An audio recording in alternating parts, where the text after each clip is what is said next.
Hey, what's up everybody? It's This Guy, and this is another episode of This Guy Says Hi. Have you ever wondered where money came from? Have you ever thought about why we use money? I mean, why don't we use the bartering system? Why don't we trade phones for notebooks? Notebooks. Something's not right here, and it's probably because I have one of these in my room. Paper money has been around for a very long time, even in ancient China. Of course, back then we used gold coins, silver coins, bronze coins, bartering, etc. But now most transactions throughout the world are made with the US dollar. I say the US dollar because the US dollar is the standard currency around the world. I'm not saying that everyone uses US dollars. I mean, Japan uses the yen, Britain uses the pound, and the European Union uses the euro. However, when it comes to stocks and online transactions, most people seem to convert it to American dollars. And this is because of a very, very long time ago conference called the Bretton Woods Conference. So in 1944, Bretton Woods Conference was held by the Allied nations who wished to create a more stable economy after the war. Because, you see, as horrible as war is, it does great things for the economy. These things are usually bullets, guns, airplanes, tanks, jeeps, helmets, pretty much anything that you need for a war. After war is over, factories are shut down and people lose their jobs. This is one of the reasons attributed to the Great Depression of the 1920s and 30s. Now let's talk about the reasons that money is worth what it is today. Let's talk about the gold standard. If you don't know what the gold standard is, that's okay, because I'm about to tell you, but it may seem pretty simple right now. So it pretty much means that the amount of gold you have in your coffers determines the amount of money that you print. This reduces inflation as you can't have more money than you have in stock. You can always back that dollar value with gold, making it essentially worth something because gold is soft, malleable, uncorruptible, and has many property uses. The second reason is the fixed exchange rate. So it means that your currency has a set exchange rate to another currency. To me being broke, I'm going to use some examples in practical life. So let's say one country's currency are phones. Now let's say one country's currency is a phone, and another country's currency is a pen. So what happens is, this phone and this pen get together and decide, oh, what should my phone be worth to you? And then they decide that one phone is worth 2 pens.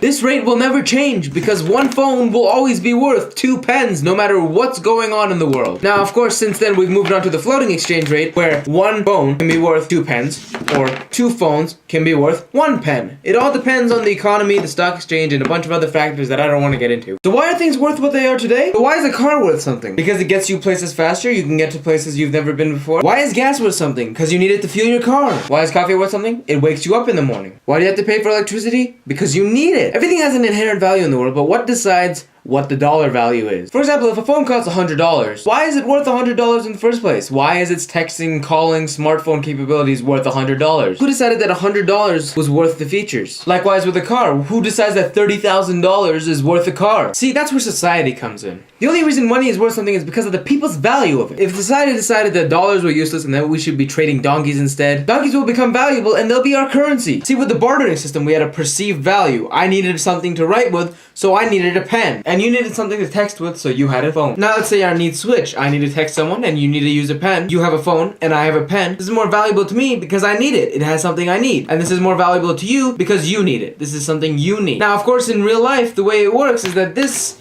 is nothing compared to this because this has a perceived value of about $1 and this has a perceived value of about $100. Another thing that factors into a currency's value is the government. If the government backs the dollar and makes a promise saying that this $1 will be worth $1, maybe $100 is worth 1/8 of a gold bar, the government is backing it up saying that you can use this. Of course, if you don't have a government, then you resort to the old style bartering. For example, in Germany after World War I, bread would cost up to 100 billion marks, and the price would rise every few hours. The value of the mark was so reduced because of hyperinflation. They couldn't say that a loaf of bread was worth 10 marks. In order to keep society believing in the currency value, governments need to make sure that there isn't much inflation. People will start to see the dollar as something more and more useless. They'll stop going for it, they'll stop earning it, and eventually that money becomes useless. Now obviously that's not everything there is to know about the value of money. It's a lot more complicated than that, and you need to have like a full economist degree and a PhD and everything. But that's sort of the basics on how money has value and how people determine the value of money. I realized this was more of a scattered episode. I mean, everything was everywhere. There was no clear defined point, and I'm really sorry about that. I have exams coming up and my mind seems to spread out farther and farther the closer and closer exams get. Next week, however, we'll talk a little bit about photography. I'm This Guy, and this is This Guy Says Hi.